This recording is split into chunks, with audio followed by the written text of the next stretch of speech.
अब 8 दिन तक गुरुदेव की बातें करनी है।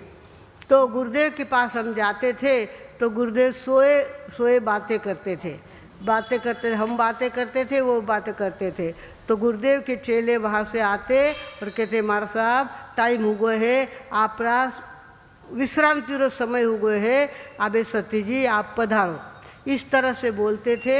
हम लोग यहाँ के दरवाजे तक जाए, दरवाजे तक जाए, गुरुदेव ऐसा हाथ रखते थे, ऐसा हाथ रखते थे और हम दरवाजे तक जाए तब तक तो गुरुदेव पक्के नींद में चले जाते थे। हम वापस देखने जाते थे, अब्बार गुरुदेव बोलता होता और अब्बार देखो शांत सुई गए। इतनी शांति उनकी गहराई में उतरी हुई थी कि खाली ऐसा हाथ रखा कि नींद आ गई। इतने वो शांत थे भगवानों। चाहे जैसी संकट आए, चाहे जैसी चर्चा फैले, चाहे जो बात हो, उनकी शांति कभी ढलने नहीं देते थे।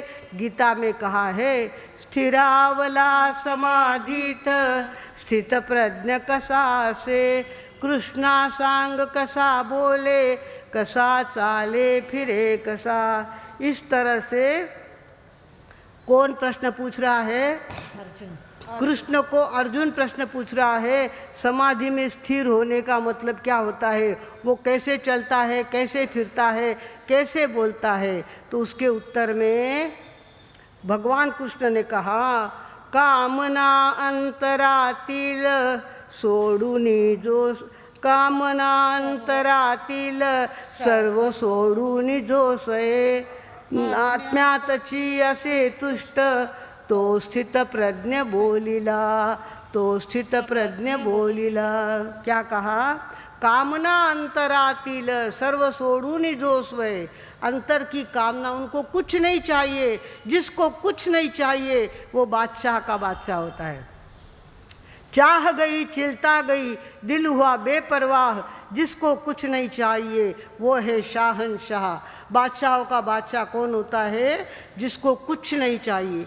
ऐसे भगवान थे हमारे जिनको कुछ भी चाहिए नहीं था, कोई भी मांग उनके पास थी नहीं। कामना अंतरातील सर्व सोडून जो सोये, आत्म्यातची असे तुष्ट तो स्थित प्रज्ञ बोलिला।